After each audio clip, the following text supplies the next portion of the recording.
Ada sebuah rahasia bernegara yang juga merupakan pelajaran di akademi dulu, yaitu bagaimana strategi bernegaranya Bapak Negara Indonesia, yaitu Bung Karno. Tentunya sebagai putra Indonesia, kalau di akademi dulu ada cerita sejarah yang membawa nama Indonesia, bangganya bukan main. Maklum, itu di negara seberang soalnya. Dalam hal keilmuan di akademi dulu, sekedar menginformasikan urusan Rothschild, ada lebih dari 10 jam pelajaran di kelas menjelaskannya. Misalnya, bagaimana mereka temurun mengendalikan kawin antar sepupu demi menjaga kemurnian turunan mereka dan menjaga harta mereka dalam sistem distribusi keuangan dan kendali sumber daya alam dunia. Jadi, ketika pelajaran bernegara dari banyak negara diajarkan, selain dari sisi who control the world dan how the world work, sampailah ke strategi bernegaranya Bung Karno. Dan ini keren sekali. Ceritanya kita sederhanakan. Di dalam membuat mineral 99,9%, misalnya emas, platinum, perak, itu prosesnya dari gunung, batuan atau tanah, diambil,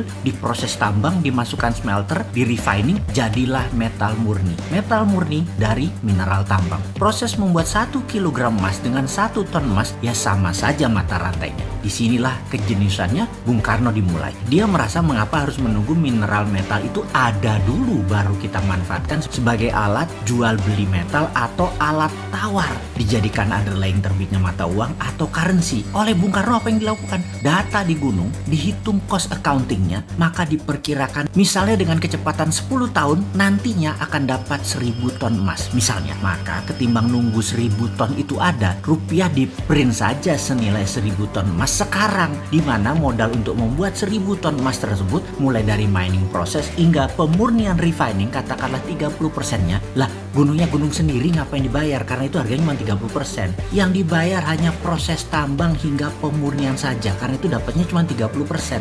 Yang 70% uang cetak tadi untuk membangun proyek produktif. Dan proyek produktif seperti industri tidak harus di Indonesia, bisa di luar negeri. Proyek industri tadi adalah underlying lapis kedua selain emas dan hasil metal mineral tambang di Indonesia tadi. Dengan ide tadi, maka di tahun 1955 sebagai dasar undangan 50 negara hadir di Indonesia dalam konferensi Asia Afrika, dikatakan bahwa mereka atau kita bersama-sama akan membangun poros tengah negara non-blok, tidak miring ke Soviet, tidak miring ke NATO Amerika. Non-blok akan membangun kekuatan ekonomi dengan porosnya Indonesia dan akan membiayai banyak proyek industri di negara-negara non-blok. Apa yang terjadi? Benarlah hadir pemimpin revolusi dari setiap negara dalam undangan tadi. Tiongkok, India, Pakistan, Mesir, Korea Utara, Kuba, semua tokoh revolusioner semua mengharap dukungan Indonesia. Bayangkan ada Nehru, Gamal Abdul Nasser, Bhutto, Mao, dan tokoh legendaris dunia lainnya hadir di Bandung, kota kecil dari negara yang baru 10 tahun merdeka. Saat itu,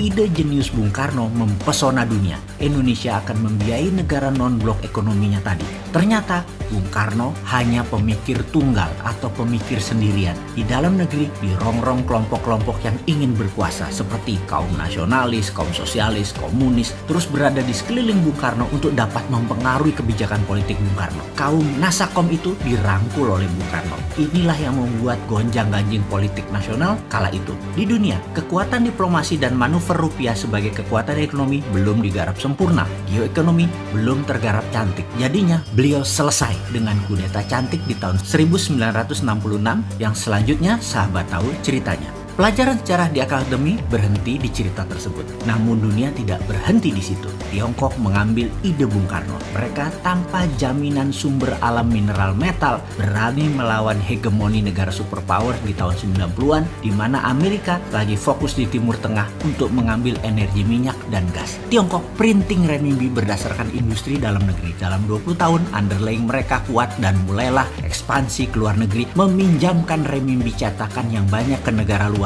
dengan nama obor, One Belt, One Road. Lebih sempurna rencana Tiongkok bukan hanya meminjamkan renminbi, tetapi juga teknologi, peralatan permesinan, tenaga kerja, semua harus dari Tiongkok. Sempurna rencana mereka jauh lebih baik daripada rencana awal Bung Karno. Ide Bung Karno jenius, tapi anak cucu dan putra bangsa nggak paham akan geopolitiknya Bung Karno. Strateginya mudah dibaca waktu itu dan mudah dipatahkan karena Bung Karno sendirian. Sekarang, mengapa kita tidak sempurnakan Bukan lagi ide Bung Karno, ide Patih Gajah Mada, ide Tiongkok dengan menggunakan sumber daya alam dan rupiah. Beranikah kita melakukannya? Sekarang kita tidak boleh terjebak obor Tiongkok lagi dan permainan hutang serta bunga IMF Amerika. Kita harus bermain cantik di antara dua kekuatan. Dengan kekuatan mineral road, kita mengingatkan jangan miring ke Amerika, jangan miring ke Tiongkok. Saat ini kita miring ke salah satu sisi. Kita tidak netral lagi. Kita bisa dilihat menyalahi amanah undang-undang sebagai negara netral, negara bebas aktif. Dan informasi ini hanya mengingatkan, gunakan lebih dari satu hati di dalam mengelola negara. Hati-hati.